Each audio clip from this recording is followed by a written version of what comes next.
Verse 15. In reality, knowledge, the knower, and the knowable do not exist. So, what is the knowledge is being spoken about here? This conceptual knowledge, mental knowledge, all that we have known is being set aside now. You see? There is no, just like there is no doer, there is no thinker, there is nobody to know this conceptual or phenomenal knowledge. There is no knower of the small k knowledge. You see? There is nothing to be known mentally also. Nothing that can be known mentally, and all of this realm of appearances is just one appearance. So it is this interpretive mind which has been the cause of all of this trouble, pretending as if now I know something. You see? And it happens in every moment for most of humanity that they are going with the interpretations of what is, rather than just remaining in what is. It happens, we meet someone and the mind starts talking. I don't like the way he looks. He looks a little bit this way, that way. You see, it makes conclusions. So then we actually meet this apparent one. What happens? We are meeting an idea of that one, because we feel like we know something about it. You see? But actually we don't know. We look at situations and we come to conclusions, you see, as if we know something about it. But actually we don't know. You see? This false knowing, these false conclusions, mental understanding has not got us anywhere. You see? Because there is no separate knower and nothing separately to be known. And when this false knowing is dropped, when we clear up all these ideas, even spiritual ideas, concepts, you see, when all of them are dropped, then we come to see that there is a deeper knowing, the truer knowing, the only knowing there is this awareness, the knowingness itself.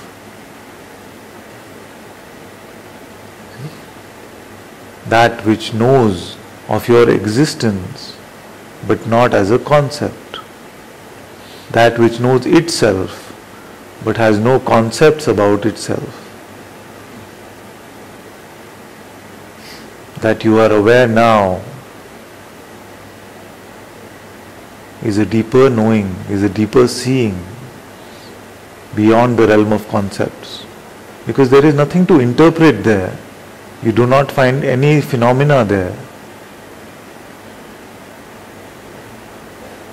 And I am actually happy that when I look about in the room, I see that there is resonance with this. You are coming to grips with your non-phenomenal self, which is beyond this realm of phenomenal knowing, mental knowing. I am the transparent self in which, through ignorance, they appear. You see? So, the transparent self, we discussed yesterday that this awareness, this self, if we had to pick a label of whether it is transparent or opaque, we will use the label transparent, because there is nothing to be seen there. It does not block anything. You see? It's completely transparent, completely pure, completely innocent. And even these attributes do not ultimately apply. But all language has actually been created only for the phenomenal realm, you see. That's why in the realm of language, we can just point to this and we can use the words which come closest to describing it. But no description actually fits completely. The transparent self in which, through ignorance, they appear. So this idea of knowing something, that something can be known, this is ignorance. that I can understand anything in the phenomenal functioning of this realm is already to give it too much meaning than it deserves. Because in the reality of who you are, all of this appearance has no meaning. But this no meaning is not a nihilistic sort of no meaning. It is a freeing sort of no meaning. You see? It makes us free to recognize the reality of what we are. Then as this recognition comes, then it becomes a play. A child is playing on the swing. He is not trying to understand the mechanics of the swing. He is not trying to figure out what is the angle he should swing at for him to get the perfect swing. Just enjoying the play of the swing. So all our mental knowing has been trying to figure out how to make the swing work. How does it cause me enjoyment? He is trying to conceptualize these things instead of just playing with this realm, instead of just allowing it to function. And nothing that you have to do to experience the enjoyment of this world. It is natural, it is automatic. Except when you sit and think about or try to get some concepts about this phenomenal appearance. Better first to get a deeper understanding about who you are, and then all of this appearance will be seen to be just what it is, just an appearance.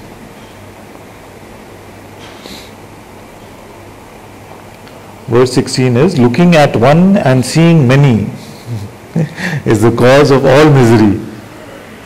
Beautiful. Looking at one and seeing many is the cause of all misery. All of this, this is my Sangha, this is this one, this is this one, this is this one, this is the master. You see, all of this labeling gets us nowhere. In fact, it is the labeling which is the seeming separation in this one appearance. So, what does it mean? Looking at one. We are only looking at one. Seeing many means interpreting this one to be as if it is many. You see, is the cause of all misery. Then what happens? When we see something, we feel like, oh, that I want. You see? So then that becomes an attachment. I want to keep it that way. You see? So that causes misery, because nothing in this realm stays that way, constantly changing. You see? So we say, I want that. We are picking and choosing between this one appearance and saying, this I want, this I don't want. And the desire causes suffering, and the aversion also causes suffering. We say, okay, all this is good, but I don't want this. You see? Many times it will happen in Satsang also. We say, I want all the good stuff, but I don't want to experience any frustration. You see, I don't want to experience any so-called negative emotions. But how do we know what it is for if we don't allow them to release and we just keep repressing them? You see, that is the aversion. So both the wanting of something specific in this realm which is universal, and the trying to push away something specific in this one appearance, both are the cause of misery. Both desire and aversion make us miserable. Looking at one and seeing many is the cause of all misery. So then what should our attitude be? And both are fine. One way is to look at this one appearance and say, this entire thing is fine. I accept everything that appears. All is one appearance. Then we are not picking and choosing our experiences. The other is to turn inward from this realm of appearance and say, what else is here? You see?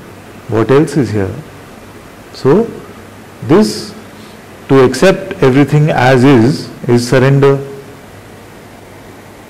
To accept everything as is surrender. A way to say it is, let thy will be done. Meaning what?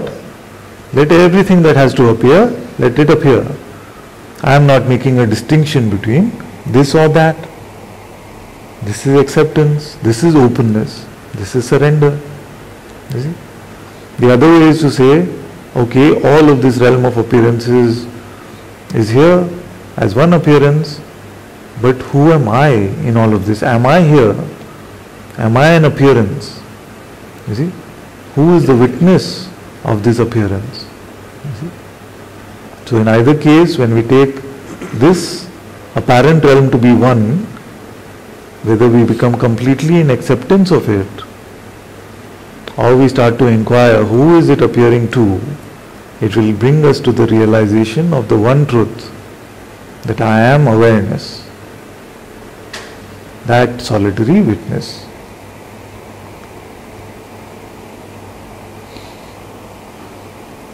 The only cure is to realize what is seen is not there.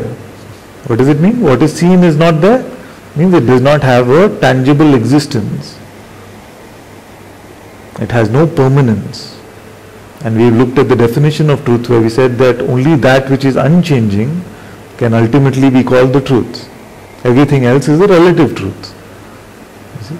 So, what is appearing, the only cure is to realize what is seen. That means this phenomenal realm doesn't really exist in the way that the reality of I exists. This awareness, you see, is the unchanging, the eternal one, in which all these realms come and go. This realm appearing, it is seen now, goes. Sleep comes, everything dissolves. Then another realm comes. In this waking state, we call that dream state. If there was memory of this waking state in that dream state, we would call this a dream. You see? So all these appearances are coming and going. Who is that witness to all of these realms and to the nothing, which is sleep?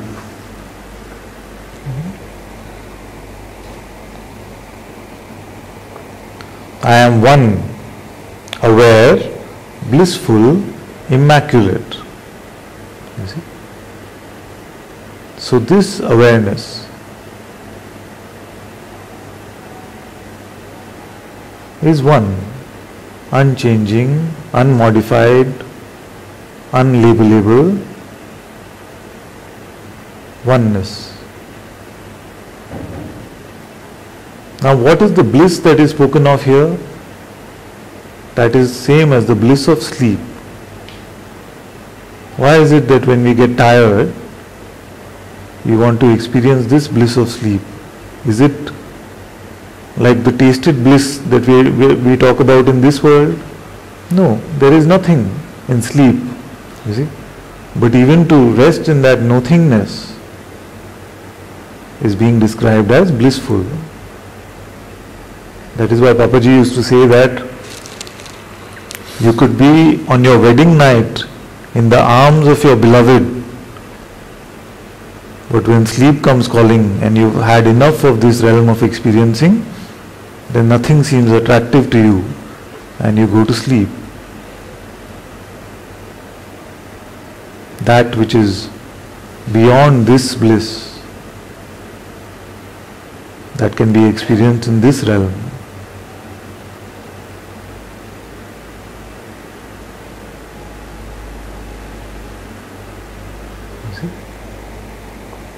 Immaculate means that there is just no attribute. So that which has no attribute cannot have any change.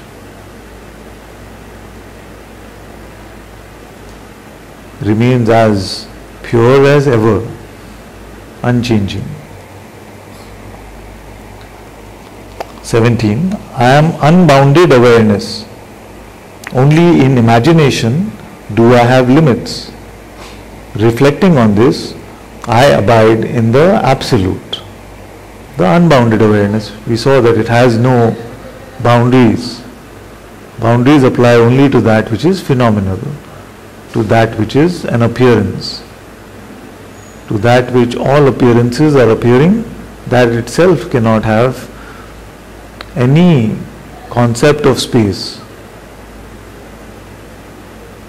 and that which is not subject to the concept of space cannot have any boundary. Only when I imagine myself to be something limited, and I imagine myself to be surrounded by this body, a very popular presumption, isn't it? That I am something which is enclosed in this body. You see? And it's such a silly idea, and it is so popular because no surgeon has ever found this eye that was sitting inside the body. Nobody has ever found this eye. Then somebody will say, but what if it is the brain which is creating consciousness, which creates all of this? You see? But what would that mean? That would mean that first there was a brain without the rest of the world. You see? Just a brain, and there was no world. But where would the brain appear? You see? So sometimes the mind gives us such tricky things, but when we really look at them, what would it imply? So the brain creates consciousness, and I admit that consciousness projects this entire world just like the dream world. But how do I know that I am not that brain? But if you were to just look, is it possible that prior to consciousness, which creates everything else, there is this substance called the brain hanging about in nowhere, in limbo? You see? How would that brain, is that not also made up of consciousness? And anyway, which brain are we talking about? If a surgeon was to operate on a dream body, would he not find a brain there? So is that the brain that is operational, or this one? So we see that even this idea which tries to hold on to some sense of individuality or some sense of body reality is false, is absurd actually. It's impossible to just have a brain in nowhere. You see? So all of this, all the organs of this body are the projection of this one consciousness. First I am. Various bodies I have had, all of them seemingly had functioning organs.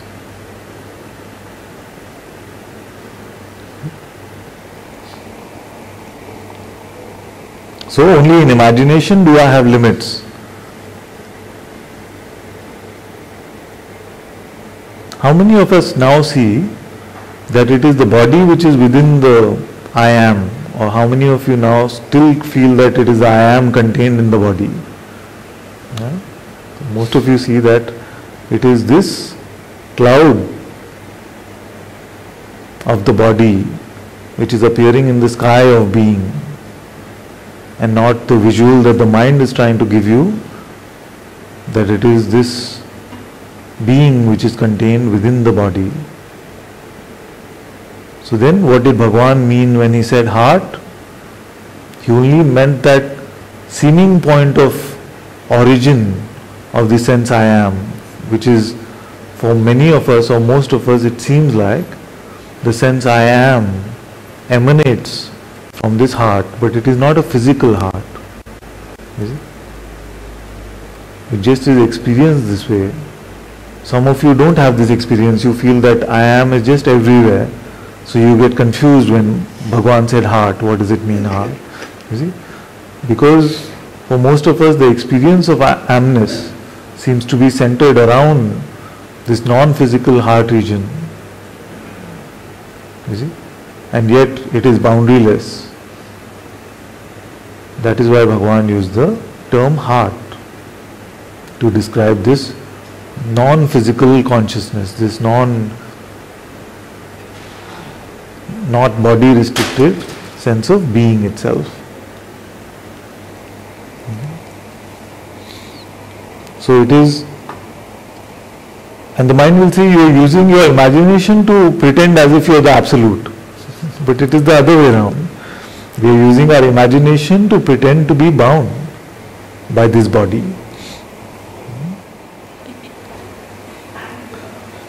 I am neither free nor bound. The illusion of such things has fallen into disbelief. Though I contain creation it has no substance. That which has no attributes cannot be bound.